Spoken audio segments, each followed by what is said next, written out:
Miesha Tate provided one of the biggest upsets in UFC 196 as she took out Holly Holm in the 5th round. What a fight it was, up and down from start to finish. I personally felt that Holly Holm was in control first round. I think that it switched over. Miesha Tate took it in the 2nd. 3rd and 4th, I think Holly might have edged it, but in the 5th round, it was the deciding factor in which Miesha Tate just shows once more why she's so relentless in this sport, why she's been in and around this industry for a while. And I don't think Holly Holm, all respect to her, I don't think she underestimated Miesha Tate. I just think that she lost out to a part of her game that hadn't been tested as much. And I think Miesha Tate took advantage of that. So we have Baxter here to join us. We introed him in the last clip. Make sure to check out that clip talking about McGregor and Diaz. So Baxter, I wanted to throw to you straight away. What was your takeaways from this fight?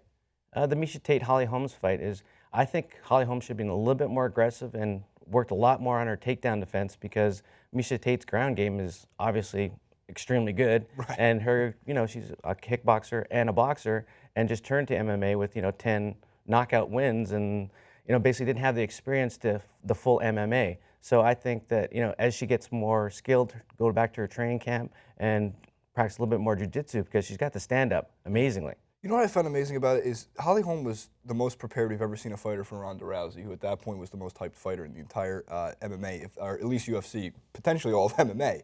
And she came into this fight, and while she didn't look necessarily as quick, she definitely was taking in not as much exciting fashion, I thought, the first, 3rd, and 4th rounds. So that's Miesha Tate's style of fighting, though, is to grind out her fighters, to get her to the tired points, those championship rounds 4 and 5, in which you finally saw, and I mean, credit to Holly Holm as well for taking, she got out of the 2nd round, but not miraculously. She's a strong fighter, obviously, but that's Miesha Tate's style. She took her down in the 5th, used her biggest strength to her advantage, and her biggest strength was better than Holly Holm's preparation for that fight. And the thing is that she knew that she might have been down on the cards, and you have to beat the champion. So she knew she had to get the takedown and hopefully a finish to win that fight, and she did it. And deserved. I think that was her 3rd shot at a title. I know she lost to Ronda Rousey twice. Yeah, she was a Strikeforce world champion, then came into the UFC and lost to Ronda Rousey, and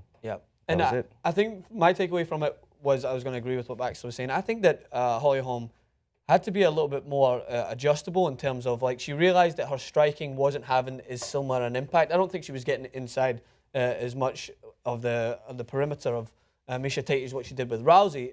But nonetheless, there was several examples in which she had a clear chance at taking down Miesha Tate to the ground. And she looked almost, I don't think she looked coordinated enough to perform that action. She almost looked like she tried so much to perfect her striking, to be a little bit more wary of Miesha Tate and try to avoid complacency. But at the same time, sometimes you've got to take a risk. Sometimes you've got to try to go outside your boundaries, because I don't think Miesha Tate would have been expecting that. And the one example in which she did try to take her down, it was a pretty poor attempt, I thought, and she never really got any execution in it. And I think from that moment on, I think that was midway through the 3rd round, I think you could see Miesha Tate growing in confidence. The reason why I thought she lost the 4th is because she was starting to take some more risk and maybe leaving herself open. But when it came to the 5th round, and I saw Holly Holm kind of get a little bit more tired, I thought there was only going to be one winner, to be honest.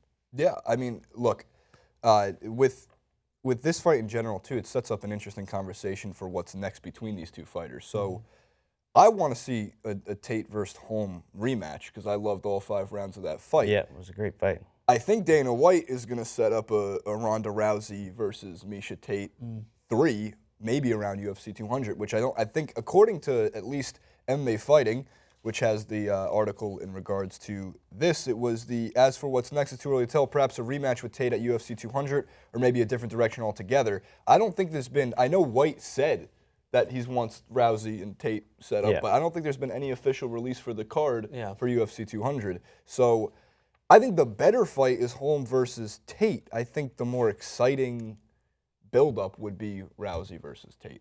Yeah, and the thing is that with Holly Holm, it's like, I know Michael Winkeljohn, and I haven't met Greg, but they're an amazing training camp, and the thing is that they'll get her set up so that she can stand with her and avoid the takedowns, and if she gets on the ground, how to get back up. Because the thing is that when she was on the ground, she didn't have the skills to keep up with Miesha Tate, and that's why, she got choked out.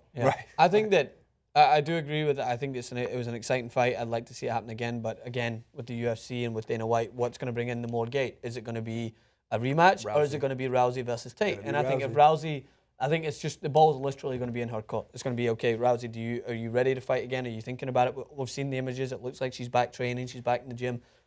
It's up to her. If she wants to take this chance, I may be unfair to Holly Holm because I think she's defended her title once. I think she deserves another crack at the whip, to be honest. But again, when it comes to the UFC, it's not always those that are waiting in line and have to get the fight that get it. It's usually down to what's a big money fight. Frankie Edgar's been sitting on the edge of his seat for how long now, and he's not got that chance yet. I know. Well, that's because he's been too quiet. Yeah, that's exactly. And I'm going to throw off the cuff a little bit because we talked about that. Did you see the pre-match coverage of the fight on Fox when Frankie Edgar was on? Yeah, he was very soft-spoken, and but there was one point where someone was coaching him midway through. It was like, Frankie, you need to be up a little bit. And when Dana came in, he's like, hey, I want to interject. When's it my shot? When am I getting a shot at Conor? Because he realizes that you cannot be soft-spoken, polite, just a gentleman in this industry. You want your shot at Conor McGregor. You want your shot at the big fighters. You have to make it known. You need to be a little bit douchey, and you need to get your voice out there. Yeah, you have to fight for your shot. Yeah, exactly. Not just in the ring. Yeah, Right. I agree. That's a good point.